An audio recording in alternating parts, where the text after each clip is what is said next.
Hello friends, আজকের ভিডিওটা একটু অন্যরকম। পাঞ্জাবের অমৃতসর শহরে সেই ঐতিহাসিক স্থানকে নিয়ে, জালিয়ানওয়ালাবাগের হত্যাকাণ্ডের সেই উদ্যান, যেখানে যে ঘটনাটা আমরা সবাই জানি, কম বেশি ইতিহাসে পড়েছি। আমরা স্বর্ণ মন্দির হয়ে এখানে এসেছিলাম, আর সেদিনও সেই ঐতিহাসিক দিনেও 1919 সালে তারা স্বর্ণ মন্দির থেকেই এখানে এসেছিল। প্রায় 25,000 মানুষ একসাথে সমবেত হয়েছিল ওই সভায়। সবাই নিরস্ত্র অবস্থায় ছিল। এখানে এই উদ্যানে ঢোকার আর বেরোনোর তখন একটাই পথ ছিল, সেই পথটা বন্ধ করে দিয়েছিল ইংরেজ সেনানায়ক জেনারেল ডায়ার।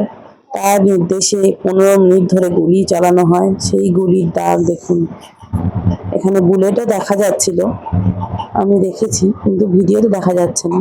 এটা আমাদের জন্য সংরক্ষিত করে রাখা হয়েছে, এই যে বক্স বক্স করা।